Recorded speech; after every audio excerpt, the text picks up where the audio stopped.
ছিল সেটা আমরা করতে পারছি না। এখানে দুর্নীতির কারণে, সঠিক পরিকল্পনা না থাকার কারণে সেটা বাস্তবায়ন হয়নি। ইনশাআল্লাহ আপনাদের ম্যান্ডেট পেয়ে সেলিমউদ্দিন ভাই ভূমিধস বিজয় হয়ে আসে বাংলাদেশের অন্যতম একটা ট্যুরিজম হাব করবে এই গোলাপগঞ্জ এবং বিয়ানীবাজারকে। এখানে যে ন্যাচারাল রিসোর্স আছে, প্রাকৃতিক সম্পদ আছে, সেই প্রাকৃতিক সম্পদগুলোর প্রপার ইউটিলাইজ করবে আমাদের সেলিমউদ্দিন ভাই। একই সাথে আমাদের যে শিক্ষা ব্যবস্থা, আমাদের যে হাসপাতাল, এই সকল কিছুর আমূল পরিবর্তন হবে ইনশাআল্লাহ।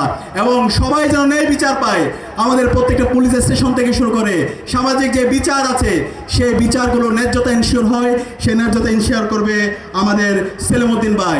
একই সাথে প্রবাসী যারা আছে, আজকে যাদের রক্ত ঘামে আমাদের দেশ চলছে, সেই প্রবাসীদের যে অধিকার, সেই অধিকার আদায়ের নেতৃত্ব দেবে আমাদের সেলিমউদ্দিন ভাই। আজকে আমাদের কষ্ট লাগে, আমাদের প্রবাসীরা আমাদের দেশের জিডিপির জন্য তারা এত গুরুত্বপূর্ণ অবদান রাখছে, কিন্তু আমরা আমাদের এই প্রবাসীদেরকে মূল্যায়ন করতে পারছি না। প্রবাসীদেরকে নিয়ে আমাদের সঠিক কোনো পরিকল্পনা নাই। ইনশাআল্লাহ দাঁড়িপাল্লা প্রতীকের প্রতিনিধিরা বিজয়ী হয়েছে, প্রবাসীদের যে অধিকার আছে সেই অধিকার, তাদের প্রাপ্য সম্মান আমরা নিশ্চিত করবো ইনশাআল্লাহ। একই সাথে আমাদের যারা এখানে সংখ্যালঘু সম্প্রদায়ের প্রতিনিধিরা আছেন, তাদের অধিকার নিশ্চিতের জন্য আমরা কাজ করব।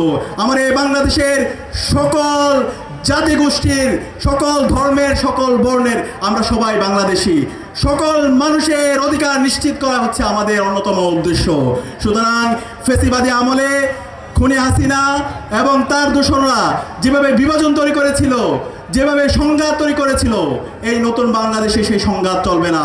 এই বাংলাদেশ হবে সাম্প্রদায়িক সম্প্রীতির এক অনন্য নিদর্শন। এবং একই সাথে আমাদের পাশে বর্ডার আছে। আমরা ফ্যাসিবাদী আমলে দেখতে পেয়েছি আমাদের অসংখ্য ভাই বোনদেরকে এই ভারত থেকে গুলি করে আমাদের অসংখ্য ভাই বোনদেরকে তারা মেরে কাঁটাতারে ঝুলে রেখেছিল। এই নতুন বাংলাদেশে দিল্লির এজেন্ডা বাস্তবায়ন হবে না। কোনো আমার ভাই